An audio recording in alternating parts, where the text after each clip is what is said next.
I'm the SVP of Multi-Platform Marketing and Fan Engagement for Comedy Central.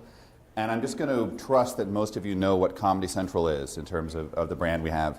I like to define my job to people in kind of three buckets. One is that these screens that you guys are all looking at in terms of desktops, laptops, mobile screens, iPads, whatever, it's how do we use those screens to get people to watch our television shows.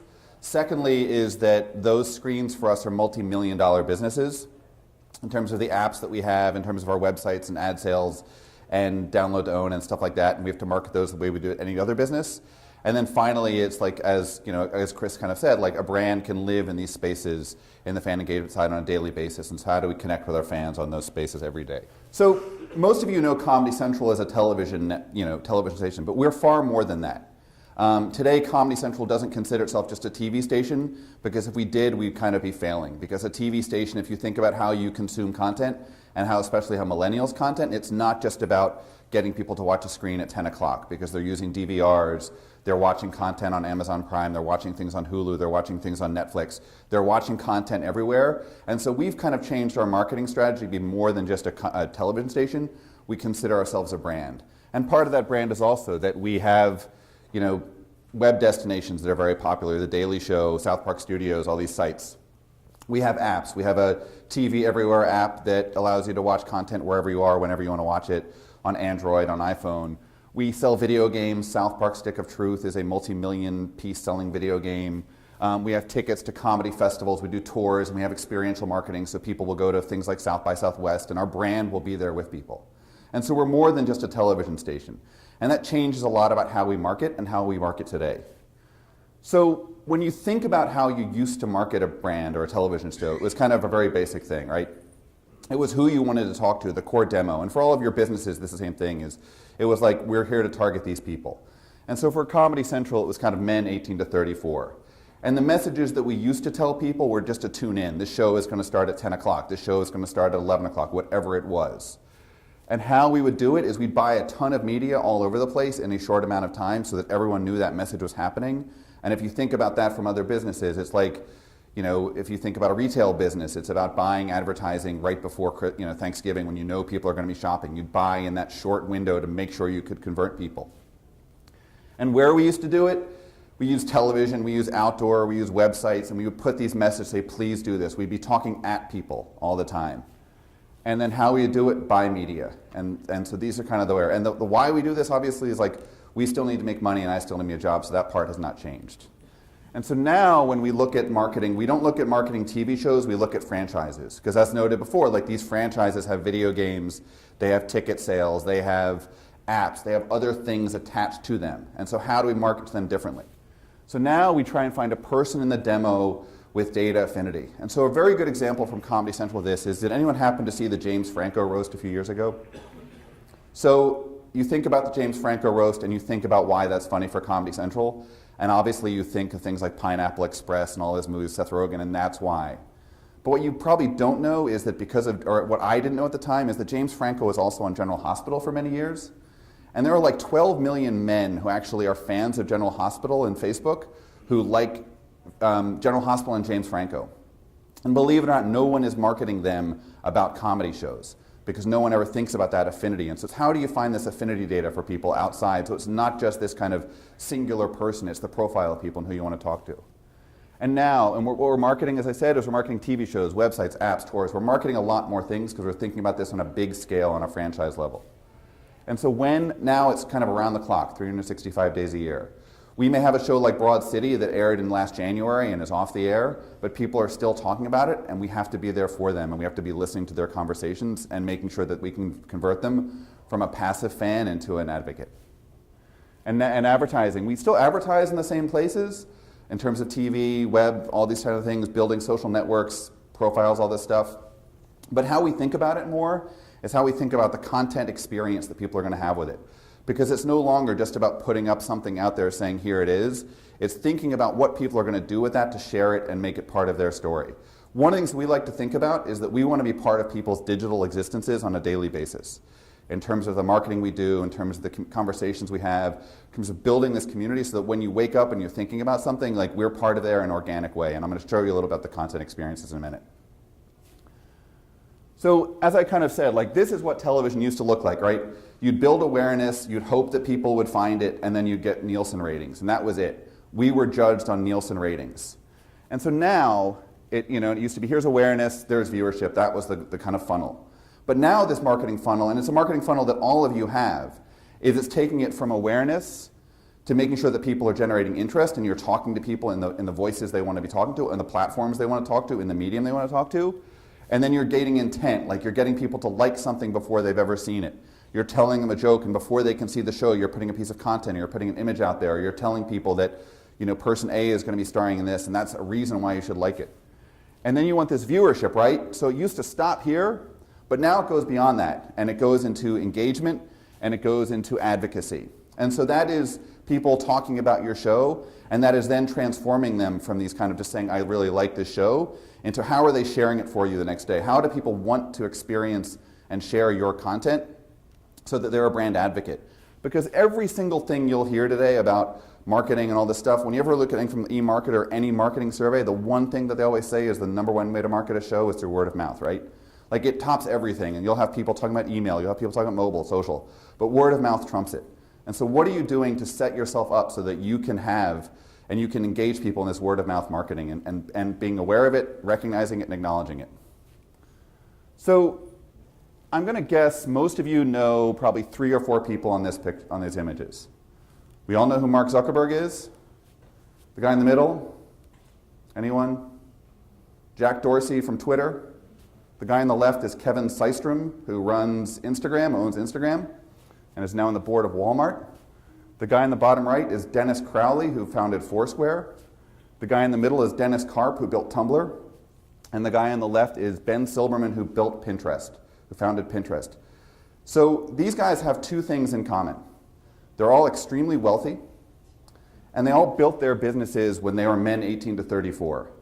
And that's what I think is actually the coolest part of my job. It's not like getting to work with the amazing content that we get to talk about, but these guys have built these social networks in terms of solving a problem for guys, and they were of that age. They wanted to build a better experience when they were, and they built this. And so the other thing is that they all watch Comedy Central. When you talk to most of these guys, they all say, I love the show, or this is that, or here is something I saw. And so I have a very, very fun job just because these guys have built these amazing platforms, and I get to figure out what content and what content experiences go in there. So in terms of wanting to talk to you guys today, I was trying to think about which of the franchises from Comedy Central I could talk about. I could talk about The Daily Show, or Workaholics, or Colbert Report, or At Midnight, and I hope you've all seen this. Or there's Drunk History, which is from Baltimore's favorite son, Derek Waters, which is an amazing show. Glad for the thumbs up on him, and he's from here. But I found something a little bit more relevant, a little bit closer to home, and I thought I'd share that with you. My name is Dan Snyder, proud owner of the Washington Redskins football team. In the name of decency, I am asking that you please stop using the name Washington Redskins to refer to your company. Stop? But why? You have no right to use our name to get attention. The trademark got pulled, so I'm totally free to use the name, actually. Look, don't you see that when you call your organization the Washington Redskins, it's offensive to us? How is it offensive?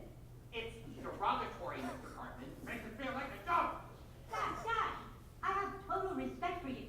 When I named my company Washington Redskins, it was out of deep appreciation for your team and your people. Well, we don't feel very respected.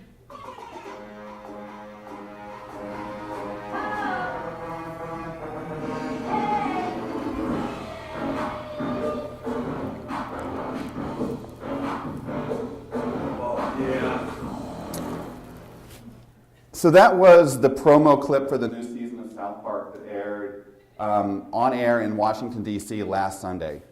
And so there it is, like it's a basic TV spot that airs, and we air in the football game, and that's kind of our joke. It's not only the type of media we're running, but where we're running it so that it's relevant and it's talking to people. But then it's also thinking about the content experience that people can have with that. And it's aligning your organization to make sure it works. So one of the amazing things about that video, and I don't know if anyone actually saw the episode of South Park, is that that preview clip features the quarterback RG3 from the Redskins, and in the actual episode they changed it to Kirk Cousins because RG3 was benched. So the stories you hear about South Park doing episodes in 5 or 6 days are 100% true. So what happened is that we ran this as local media in Washington. And you can kind of see here from Politico, which is not a website that Comedy Central advertises on that much in terms of South Park, because you don't think that political wonks are going to want to then watch South Park. But it says in here, it says, the Comedy Central show, a television ad for its 18th season, mocks thing. The 1-minute clip aired during the Washington Redskins and Eagles games in Washington only. We could not buy that media on a National Football League game. The NFL wouldn't allow it, but your local affiliates, they don't really care that much. So then we run that ad, but then it's like, it doesn't just stop there for us. It's how do we make that content experience go out into the wild and let fans share it? Because maybe not every fan of South Park is watching that Redskins game, but where are they and how do we get them to do it? So the first thing that we do is we post it on Facebook. South Park has 60 million fans on Facebook. Comedy Central, I can talk to about 150 million people through Facebook, Twitter, Tumblr, Instagram, all those channels on a daily basis if I want to, or if I want to get fired. So if I'm in a bad mood later and you see me tweeting about something, it'll be the end of my day here. So we then posted this, and it's not just about posting it so that the fans hope they get it, it's also about aligning media spends to it. And so we self-manage media budgets. So this preview clip was seen by 33 million people, and the video player in Facebook's video player was seen by 8 million people.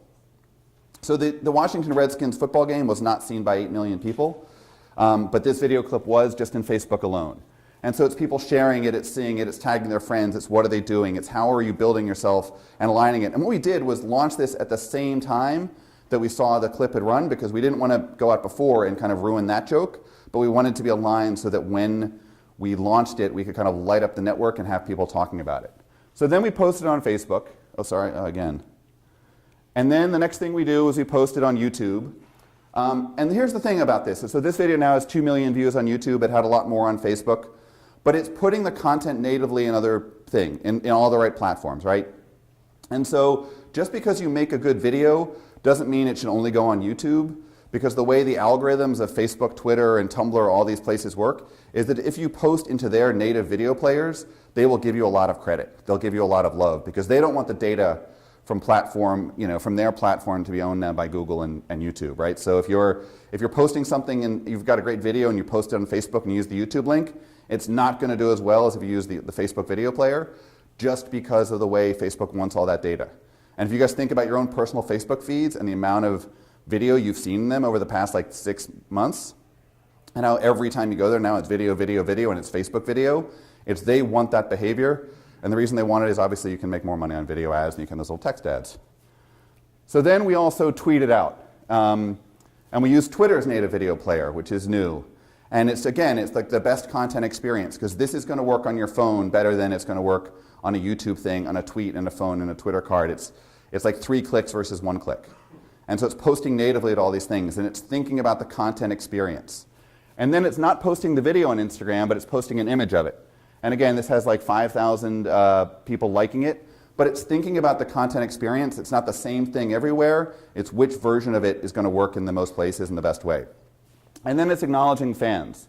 In terms of, if you see this one person here, is like, it's like this person has done it 4 times, he's talked about it. And so what is that person doing? It's like, how do we find that person and then get a relationship with them so we can acknowledge that they're a super fan of South Park, that they're a fan of Comedy Central, and how do we do it?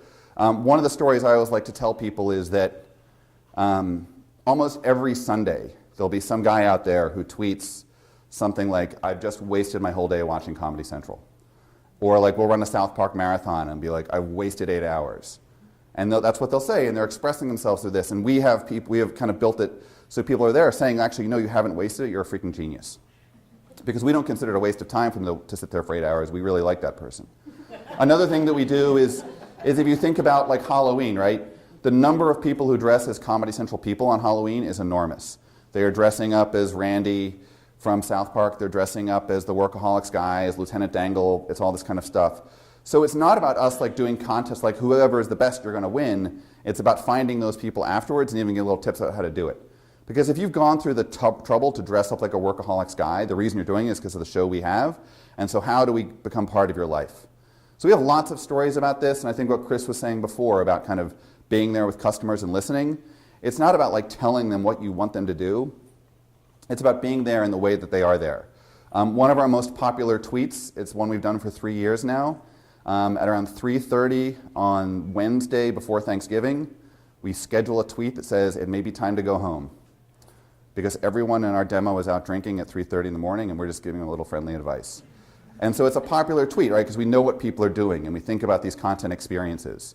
When you think about tools like email that you probably are like maybe considered like old, in terms of old school and how they're working, it's like, how is it working on mobile? Because people are checking this device so many times. One of the things we did this year for South Park, which was new to us, is can anyone guess which platform we used to do this in? Anybody? Come on, someone's got to have a good guess.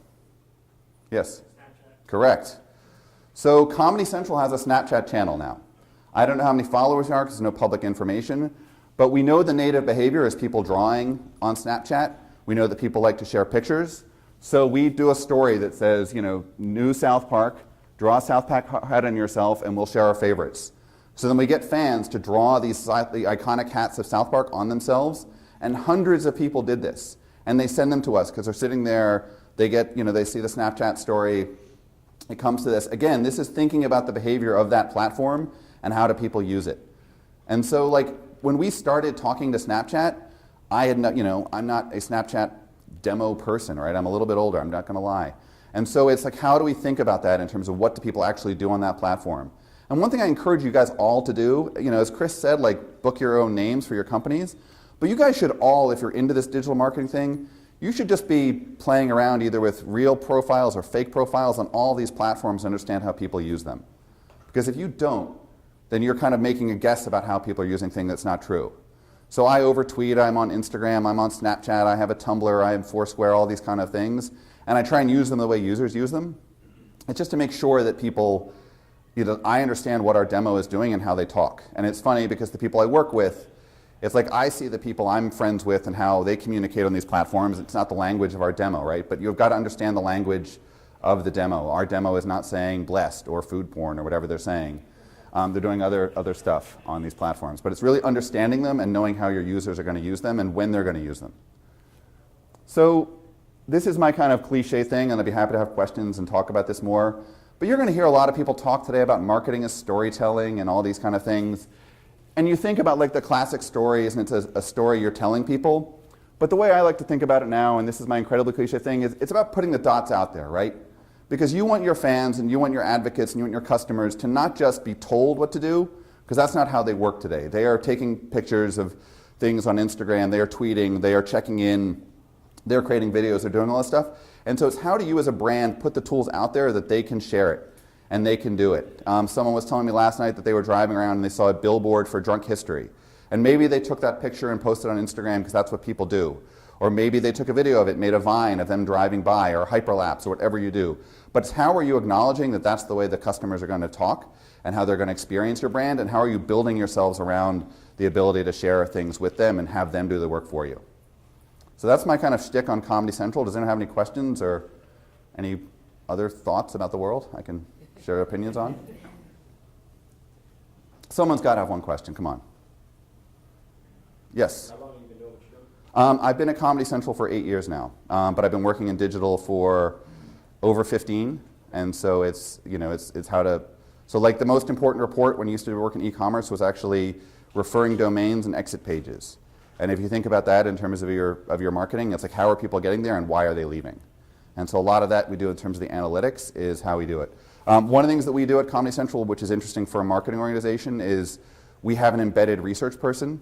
So it's not about going to ask the research team what has happened, it's about telling someone this is what's going on and what is happening. And so a lot of that is something that we are, you know, our organization, this is so important to us with 150 million people and the ability to tell these stories. So how are we building ourselves to do this? Yes? In your opinion, what social media platforms do you think is up and coming are ones that you should be keeping an eye out for? I think it's all about your brand and what people are doing with it. You know, I think that Twitter, in terms of the world of television, every article you read about Twitter is about television and trending topics and all that stuff. So it's vital to us. But then we see a lot more engagement in the long tail with Tumblr in terms of how people find things and what people just do. And so an example, you know, getting back to that affinity question is, we did a video series last year with the guy, Tom Huddlestone from the movie Thor, where it was like those AT&T commercials where he was talking to kids in a nursery school about his brother and his relationship. And it was really funny video content, but what we didn't think about at the time when creating this video content is obviously we're going to post on YouTube, we're going to post it in Comedy Central video players, all that stuff. But unbeknownst to most of the people in the conversation is that he is an enormous presence on Tumblr. Like the huddles or whatever they're called, I forget, like they basically power 7% of all of Tumblr in terms of pictures of him and all this, like they love him. So making sure that we were prepared to post that video on Tumblr was as important as making sure the video worked on YouTube and stuff like this. And so it's thinking about that. You know, getting back to that James Franco analogy, right? It's people watch General Hospital and love him, and if we can get those people to watch our shows and become our advocates and be our ratings, and it's talking about him slightly differently than his stoner comedy thing. So it's like building yourself to do both. Yes? You had discussed the shift from kind of broad demographic targeting to very specific sort of micro-targeting where you're looking at people who are not only in your demo but have a certain affinity towards the same interest that the brand has. How have you found those people and how have you executed targeting? Sure. So there are a couple things. There are a few tools that we use out there. One thing that is actually a very powerful tool to do this is actually Facebook ads, where you can kind of go in and just type in things and see how many people are out there. And then when you look at something like James Franco, you know, these platforms are always telling you, oh, you might want to advertise here, because obviously they want you to spend more money.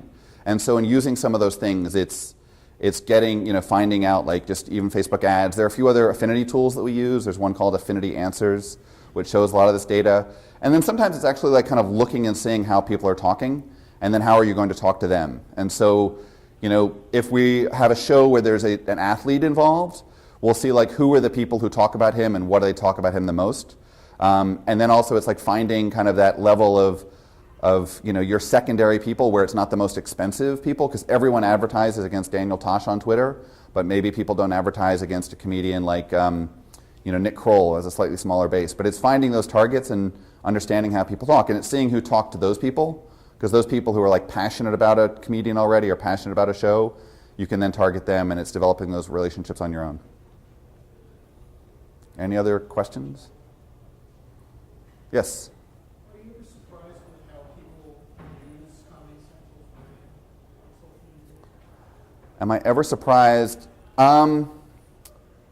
No, because it's, you know, I think that one of the great things about Comedy Central is that, you know, we're sitting on this treasure trove of non-porn internet content that people can share and express themselves with. And so seeing how they do it and what they do. The number of people who returned on Snapchat was something great. We did something with the movie Superbad where we encouraged people to draw dick pics, not actually take dick pics, but draw them, and hundreds of people responded to it. And that's pretty powerful and it's pretty cool. And obviously I get a lot of leeway in terms of what we, don't quote me on that one, with Comedy Central. So it's, but it's like, it's knowing, it's also thinking about how people, like, to provide a sense of humor to them. I think the one thing that we've actually kind of learned on this, or sorry, two things, is that number one is that when you think about these guys, 18 to 34, and some of you are in that demo right now, is you don't want to enter a contest where one person is going to win one thing. Everybody wants to win and be recognized. And so it's how are we kind of set up to acknowledge that behavior. And doing that. And then the second thing, it's just that, you know, making sure that when, you know, it's always trying to just be smart and be funny with them, because they don't want to be told this is funny. They want to kind of discover it and share it and turn them into ambassadors and all that kind of stuff. And people love doing it because, you know, the number one thing we've learned from research is that people love to express themselves in social media through comedy. And so that we have the tools that they love is something that's really awesome for us, and it's great to see. And when you recognize it, like, and the number of people who share Daily Show clips or South Park clips or Workaholics clips or animated GIFs of all these things, it's pretty powerful. Yes? Yeah, sure. I'm just curious, how big is your digital team? So we have about 40 people who share responsibilities on it, and it's somewhat of a hybrid setup because there are marketing people, there are digital people, and there's analysts. Some people are assigned to specific shows, other people are brought on the network. I have about 10 people who report to me just on the network side, but then there's a counterpart who runs the digital operations, and so it's a lot of that give and take. You gotta... Last question, better be good. Okay. Because of how fragmented viewership is, people not Yep. South Park. How do you, is it pretty standard how fragmented it's become, how many people watch it after it's aired versus tuning in, and how does that change and reflect in your promotion of these shows, because they don't watch it right when it airs? You know, for us, a lot of it's not telling people anymore that it's Wednesdays at 10 p.m. It's saying it's on Wednesday, and it's, you know, building tools that they can watch it wherever they want to watch it, whenever they want to watch it. So having an app and thinking about ways to encourage people to make that part of their daily life. It's not just launching an app. It's about how do you program it so that it becomes vital, because everyone, you know, if you think about how many apps you have on your phone, how many go unused on a daily basis, you want to make sure you're giving people an experience that they can build into it. So sometimes we'll put episodes up before they air on air saying you can watch it now in the app. It's sometimes acknowledging like, hey, it's on your DVR, or if someone tweets like, I'm just going to watch last night's Tosh on my DVR, it's almost retweeting that to like us not telling you please do this. It's having someone else say it and amplifying their voice. So it's getting the work for you, but it's, you know, it's one of the biggest challenges we have in terms of how do we monetize and acknowledge all this behavior. And obviously, you know, Comedy Central stuff is on illegal sites as well, and so we have to combat that. All right. Thank you, Don. Thank you. Appreciate it.